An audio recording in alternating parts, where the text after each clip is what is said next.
이 한 장의 사진 너무 유명하죠. 검은색 선글라스를 낀 박정희 소장, 그리고 그 옆에 서 있는 차지철 대위. 이 한 장의 사진은 과연 어떤 엔딩을 우리에게 이야기하고 있을까요? 1961년 5.16 군사정변으로 들어선 박정희 정부. 박정희 정부는 군사정변의 명분을 확보하기 위해 당시 절체절명의 과제였던 경제발전에 총력을 기울입니다. 그리고 시행된 경제개발 5개년 계획.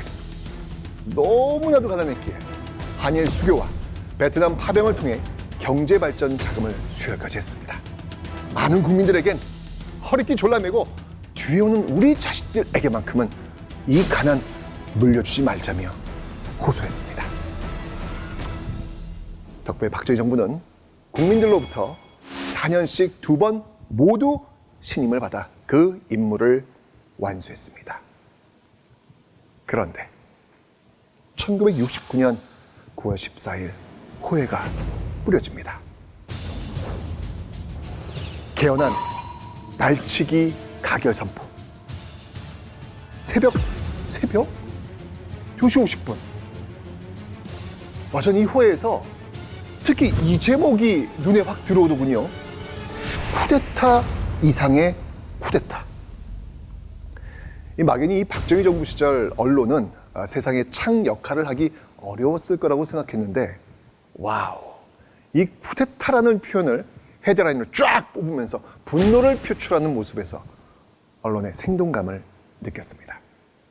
민주주의는 약속을 지키는 모습을 통해 성장하는 것입니다. 2번만 대통령이 될 수 있다는 헌법적 약속을 박정희 정부는 변칙적인 날치기 방법을 통해 3선이 가능하게 바꿔버린 겁니다.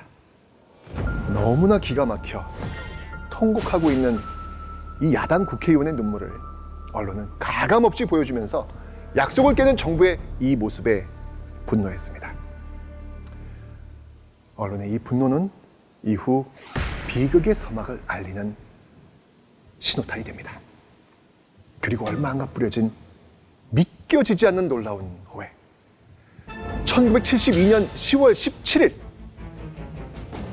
비상계엄 선포, 국회 해산, 정당 활동 중지, 현행 헌법의 일부 조항 효력 중지. 아니, 이 믿겨지지 않는 이 헤드라인, 헌법을 중지한다고요? 세상에. 바로 10월 유신이 선포된 것입니다. 아니, 도대체 왜 이런 무리수를? 호해는 그 의문점을 풀기 위해 대통령이 직접 이유를 밝힌 담화문을 실었습니다. 이제 일대 개혁의 불가피성을 염두에 두고 우리의 정치 현실을 직시할 때 나는 정상적인 방법으로는 도저히 이 같은 개혁이 이루어질 수 없다는 판단을 내리게 되었습니다. 오히려 정상적인 방법으로 개혁을 시도하다가는 혼란만 더욱 심해질 뿐더러 남북 대화를 뒷받침하고 급변하는 기존 정세에 대응해 나가는데 아무런 도움이 줄 수 없다고 믿었기 때문입니다. 대통령 스스로도 이건 정상적이지 않다고 이야기하고 있는 모습.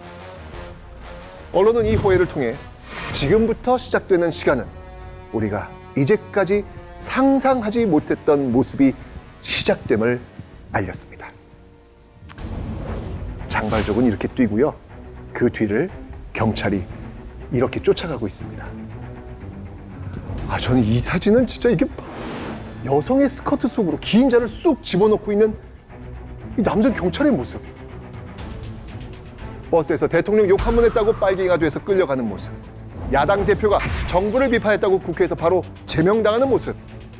언론은 이런 비정상적인 모습을 차곡차곡 담으며 시대의 모순이 팽창되는 그 팽팽한 긴장감을 느끼게 해줬습니다.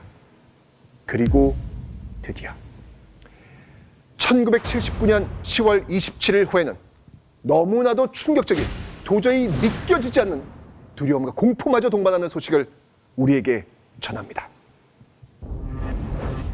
박정희 대통령 피격 서거. 제 삶 속에 기억으로 처음 자리 잡은 역사적 사건, 11.6 사태.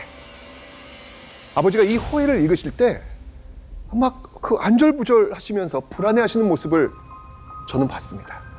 그 모습을 바라보면서 왠지 모른 그 무서움에 떨었던 어린 저의 모습을 저는 지금까지 분명히 기억하고 있습니다.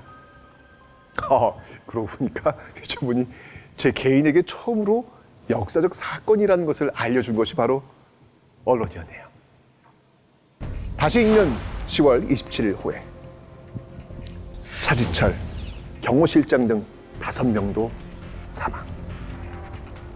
이 후에 다시 첫 번째 사진이 오버랩됩니다. 5.16 군사정변 당시 이 박정희 수장 옆에서 손 허리에 딱 이렇게 차고 어깨 힘 꽉 주며 매섭게 쏘아보고 있는 위풍당당했던 차지철 대위. 김대규 중앙정보부장의 총에 맞아 쓰러져 있는 차지철 경호실장. 역사가 무엇인지 생각하게 만드는 이 장면. 그런데 이런 장면 그 어딘가에서 자주 본 듯합니다. 그렇군요. 바로 조선왕조실록. 왕조에서 벌어지고 있는 일거수일투족을 빠짐없이 기록한 실록. 이 실록을 읽다 보면 한 사람의 인생 전체를 처음부터 끝까지 살펴볼 수 있습니다. 5.16 군사정변의 차지철과 11.6 사태의 차지철을 모두 담고 보여준 언론. 언론은 바로 대한민국 실록이었습니다. 11.6 사태 그 이후 이제 겨울은 가고 봄은 오는 것일까요? 유신의 시대가 끝나고 민주주의의 서막은 다시 오르는 것일까요? 언론은 이 거대한 변곡점에서 또 어떤 모습을 우리에게 보여줄까요? 이 가슴 졸이며 시대의 변화를 담은 언론의 또 다른 호해를 기다립니다.